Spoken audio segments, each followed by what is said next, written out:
Hello there everyone, Ashnflash here, and welcome on into another movie review. Today we're going to be looking at Disney Pixar's Onward, and I just wanted to sit down and talk to you guys about this movie because I really loved it, and I don't want to give away any spoilers or anything, and I'm just going to talk about, I don't even want to talk about the premise before we really get into things because I remember when the first trailer was released, we kind of didn't know what it was about. When I first decided to include Ian Lightfoot in my Pixar CMF Series 1, we didn't know anything that was really going on. We didn't know about the plot, and I don't even remember. Yeah, Chris Pratt's character was at the end when they drive off together, but it was such unknown stuff about that, and I wound up giving him like an accessory for a garbage lid and a garbage bag. Like, looking back, I think I would really change his accessory and different things like that. And you can see him and Barley on screen. And Barley is, of course, going to be in my Pixar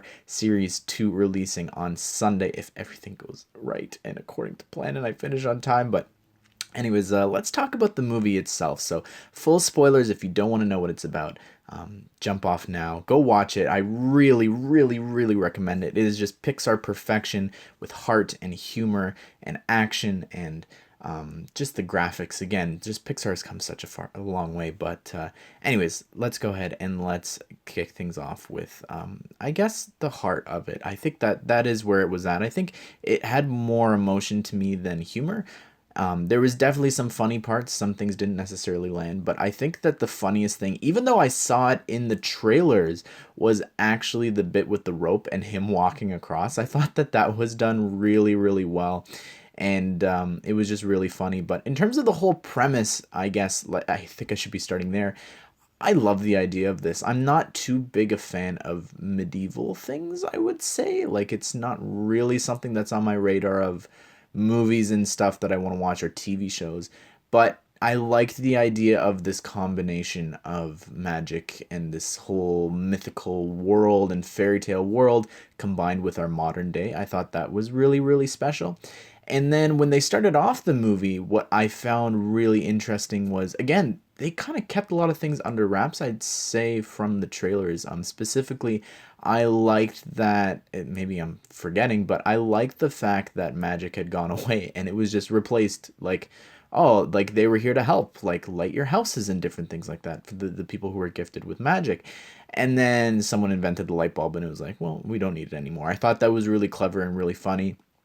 And I thought that just this world was really great. I think that going forward, Onward, I'm not sure if I would love a second movie. I don't know what they would do, but I think that a second movie would be really great. I just want to see more of this world specifically because I think that they were just kind of scratching the surface of it, and a lot of times it reminded me of Shrek. Certain things like whether it was like the restaurant was like this burger joint, but it looked aesthetically like this medieval thing that reminded me a lot of like the far away shops and different things. So I really loved that part of it, and I guess, yeah, I guess I'm more fond of Shrek and different things like that when it comes to medieval stuff. But anyways, with this movie, the heart was um without going into details and different things, there has been a lot of situations that I do relate to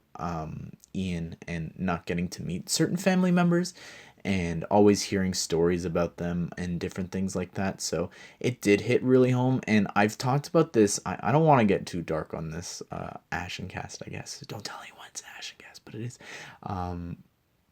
But I have had a lot of loss in my family, and I have said this before. I mean, it's not obviously as bad as other people have had it and different things like that, but I related so much to the story, and I think that I've talked about this in my Father's Day video, my Mother's Day video, and I think that the message of this movie was really powerful, and it's a good reminder to people. I hope that when they go and they watch this, hopefully you do feel something, but that this is like massive spoilers, I guess, but you know, you might not have the perfect relationship with your father or stepfather or whoever, right? Your guardian.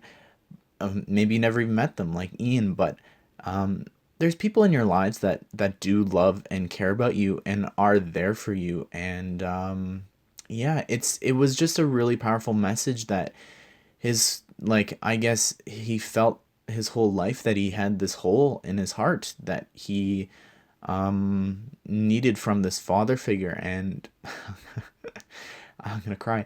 And but he was there all along, and I thought that was really special, and I liked the idea of him making the list. And the minute I knew where the movie was going, and I knew that I wasn't gonna be able to handle it, was I when they're on the giant Cheeto, the cheese puff, and he threw a little crumb or whatever and he caught it. I'm like, oh no, no, no, no, no, no. And I realized what was happening that the whole time, like, growing up, he had his brother, and his brother was that person who took care of him and different things like that. And even though they made fun of the horse cop or whatever, the whatever his name is, I forget, my mythology mind is blanking here, but even though he was there and they made fun of him, like, at the end of the day, he still cared about the boys. And I think that's a good reminder as well. Like, it was a good example of another father relationship that you have there. I thought that was really great. And yeah, I the only thing, I go back and forth about this because I've been reading different reviews and I guess articles, and just hearing other people's opinions on the movie.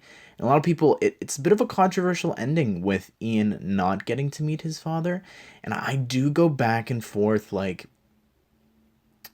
I go back and forth with him. Should he meet his father? Should he not? And I'm not really sure he needed to. And I think that that was something that Barley needed. And yeah, but I just thought that was really, really well done.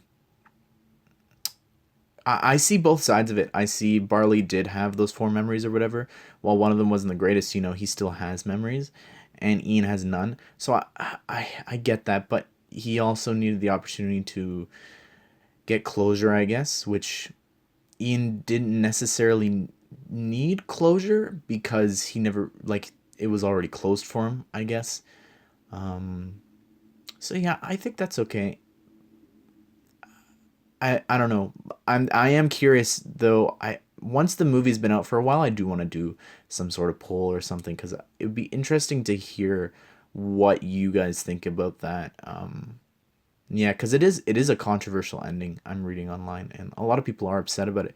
But I think that it was really well done, and he did get to see him. He didn't necessarily get to talk to him, but he still had his moments. He still had a lot of moments, um, bonding moments, I'd say. Like the dance scene and different things like that. So that was really good. Um, let's talk characters, I guess. Ian was really great. Tom Holland. I mean, all I saw was Tom Holland, like just his voice and different things. It was just Tom Holland. I don't know how else to say it. Chris Pratt. Yeah, I mean, I heard him, but it was more. I would say the character of Barley is like halfway between Rex Dangervest and Emmett. There were a lot of times that all I heard was just Emmett, and I guess because we can't see Chris Pratt, and I've seen Parks and Rec and different things like that, but um, it really reminded me of Emmett, some of the things he was saying. But then when he was like kind of cocky and doing that loud voice and all that, it really reminded me of Rex and just his smugness and all that. But I thought it was really great. They both were amazing, and Julia Louis-Dreyfus, of course, was really great as the mum. Octavia Spencer as the Manticore, I thought was really funny as well. I really enjoyed their dynamic and their little side quest that they went on as well.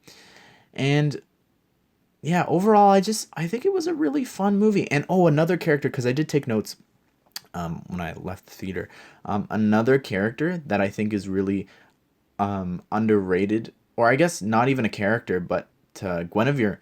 Guinevere was, it was so sad to see. It was a stupid van. Who cares? But the way they did it, I thought was really, really interesting. And yeah, it was it was his life, I guess. It was sort of his passion. And, when you lose people, you find passions in different things in other people, or other things like that. And I guess, he put a lot of time into that car. And while he sacrificed it for his brother, I thought that was pretty powerful. And what else do I have to say about this movie? The score I wrote as well on my list. The music specifically reminded me of Up. Like, it's sort of the Pixar theme. There was a little bit of that at the end specifically I could hear, as well as that was also a downside. I thought that this movie really could have benefited from some iconic songs. I think that would have really helped uh, give it sort of a more exciting vibe. Not that it wasn't exciting, but I definitely think that it could have used a little bit more of that.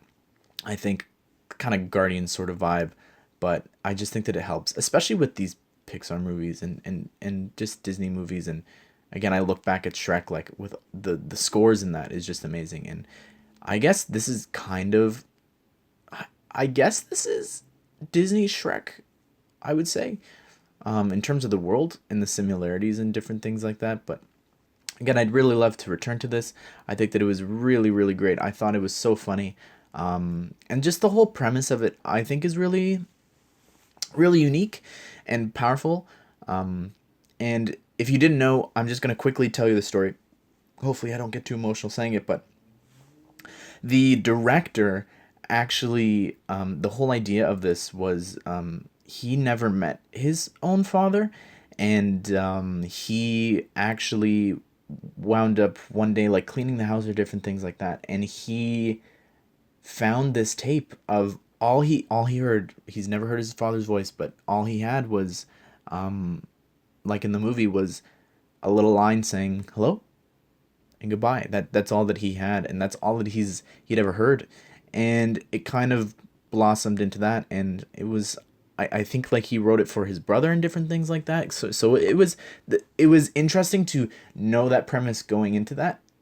And it kind of just added to the emotion and different things. Like, well, like, first 15 minutes, I'm a very emotional person. I cry in like every movie, so it's not hard to make me cry. But within like 15 minutes, the second he put in the cassette, I knew what was gonna happen. And then he started having a conversation with his dad. I was just losing it and losing it. Oh my goodness. So yeah, it really did hit home. Yeah, it really did. And I think that anyone can relate because we all have somebody that we've lost. And yeah, it was just, whether it was a relationship, not necessarily death or different things like that, but you always come across old things like that, and it makes you think about old friendships and different things like that. But yeah, I'm gonna stop talking about this because the more I do, I'm just gonna lose it. But lastly, I just want to mention a few things. Number one, of course, Pixar series coming out, Pixar series 2. Check out the other Pixar series if you haven't yet. And I do want to continue doing these movie reviews on the main channel, and as well as I have an idea. I'm maybe next week, I'm not sure, but I'm trying to sit down and watch all the Pixar movies. There's some that I can't get through. I'm going to be completely honest with you. The Good Dinosaur, I cannot get through and finish. But I do want to do a complete ranking of all 22 films. I think it would be really fun, and to kind of continue this sort of Pixar week, I guess, since we are doing this review, and we're also going to be having the series. Oh, and lastly, I promise, sets. Oh my goodness. Lego sets for this would have been amazing. There's so many things that they could have done. Like the dragon would have been a really cool set. I think that I don't know, that would have been really great to get. But specifically, of course, Guinevere. It is such a shame that we didn't have that. I'm thinking about doing an idea set. I'm not sure if I have the time to do that. But Guinevere and Ian and Barley and maybe a bike or something, from the Pixies. I think that it is such a missed opportunity that Lego is not doing sets on these other Pixar properties that aren't a Toy Story 4 or an Incredibles 2 or Cars 3. Like, just do one set on Onward and just see how it does. Like Coco would have been a really great one as well. It's such a missed opportunity, and specifically with Onward, I think that, like, you have literally, you Lego, you love vehicles. There's one sitting right in front of you right there. and it was just really great. But anyways, everyone, let me know down below in the comments section what you think of Onward. Did you get emotional? Did you laugh? Did you cry? What did you think? Where does it rank on your Pixar movies? And so far, I think it's probably my favorite movie of 2020. That being said, all I've seen is Bop and this, so Birds of Prey. And anyways, everyone, I hope that you did enjoy the video, and I hope that you all have a great day. I will see you all in the next one.